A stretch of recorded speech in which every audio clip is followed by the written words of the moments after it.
এখন দেখবে বাইরেতেই হালকা গরম হালকা ঠান্ডা, আর এই হালকা ঠান্ডাতে পিঠে খেতে কিন্তু খুব ভালো লাগে। শীতের সময় পিঠেতে সকলে খেয়েছো, এই হালকা গরম হালকা শীতেতে সন্ধেবেলাতে পিঠে খেতে কিন্তু মন্দ লাগে না। আজ আমি তোমাদের সঙ্গে দুটো পিঠে শেয়ার করব, দেখিনি চলো আজকের রেসিপি। তার আগে হাই, আমি Munmun, welcome back to my channel. আশা করি তোমরা সকলে খুব ভালো আছো। নতুনদেরকে সাদর আমন্ত্রণ, পাশে থাকা বন্ধুদেরকে অনেক অনেক ধন্যবাদ পাশে থাকার জন্য। এর জন্য প্রথমে আমি একটা পুর তৈরি করে নিলাম নারকেল আর গুড় দিয়ে। একটুখানি পুর তৈরি করে নিয়ে সেটা একটা পাত্রের মধ্যে নিয়ে নিলাম। আর আগে থেকেই গুড় দিয়ে ক্ষীর তৈরি করে রেখেছিলাম দুধটা ঘন করে, সেই ক্ষীর আর নারকেলের পুরটা মিক্স করে ছোট ছোট লাড্ডুর মতো করে নিলাম।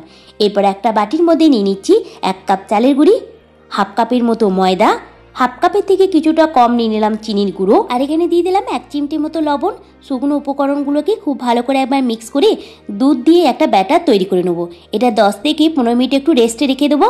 10 থেকে 15 মিনিট রেস্টে রেখে দেওয়ার পর একটু বেকিং পাউডার একটু বেকিং সোডা দিয়ে খুব ভালো করে আর একবার ব্যাটারটাকে মিক্স করে নেবো। এরপর একটা আপ্পে প্যান নিয়ে নিয়েছি, তার মধ্যে একটু দিয়ে দিলাম সানফ্লাওয়ার অয়েল আর অল্প একটু ঘি দিয়ে যখন একটু গরম হয়ে গেছে তার মধ্যে দিয়ে দিচ্ছি ব্যাটারটা। এরপর যে ক্ষীর আর নারকেলের পুর ভরা যে লাড্ডুগুলো করে রেখে দিয়েছিলাম সেটাকে এর মধ্যে দিয়ে একটু ব্যাটার দিয়ে ঢাকা দিয়ে দেবো। একদম ঢাকা দিয়ে লো ফ্লেমে 5 থেকে 7 মিনিট এটাকে রান্না করে নেবো, তাহলে কিন্তু আমার পিঠে তৈরি হয়ে যাবে। কেমন লাগলো আজকের এই পিঠেটা অবশ্যই কিন্তু লিখে জানিও, ভালো লাগলে একটা লাইক করে দিও।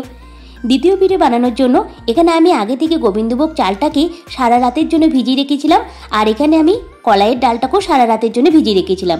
ডাল আর চালের পরিমাণটা আমি সমান নিয়েছি, দুটোকেই মিক্সার জারের মধ্যে দিয়ে অল্প জল দিয়ে বেটে নিলাম। চাল আর ডালের বাটাটা আমি একটা বাটির মধ্যে ঢেলে নেওয়ার পর খুব ভালো করে একবার ফেটিয়ে নেবো। 2 থেকে 3 মিনিট ভালো করে ডাল আর চালটাকে ফেটিয়ে নেওয়ার পর আমি এর মধ্যে দিয়ে দিচ্ছি নারকেল কুড়া। হাফ কাপের মতো নারকেল কুড়া দিয়ে দিলাম, হাফ চা চামচের মতো দিয়ে দিলাম লবণ। সব কিছু উপকরণকে খুব ভালো করে একবার মিক্স করে নেবো।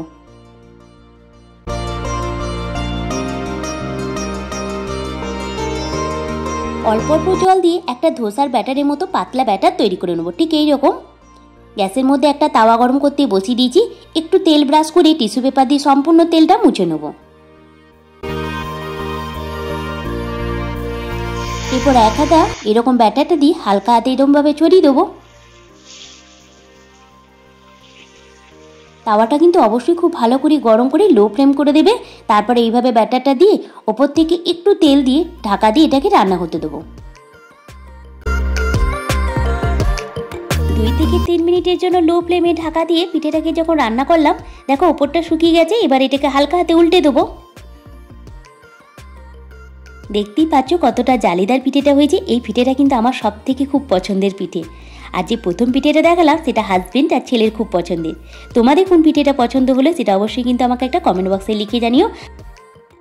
এই দুটো পিঠে তোমরা বাড়িতে বানালে আমাকে কিন্তু লিখে জানাবে তোমাদের কেমন হয়েছিল। আজ তাহলে এখানেই ভালো থেকো, সুস্থ থেকো, আর এইরকম রেসিপি পেতে আমার চ্যানেলটাকে সাবস্ক্রাইব করে দিই, পাশে থেকো। Thank you.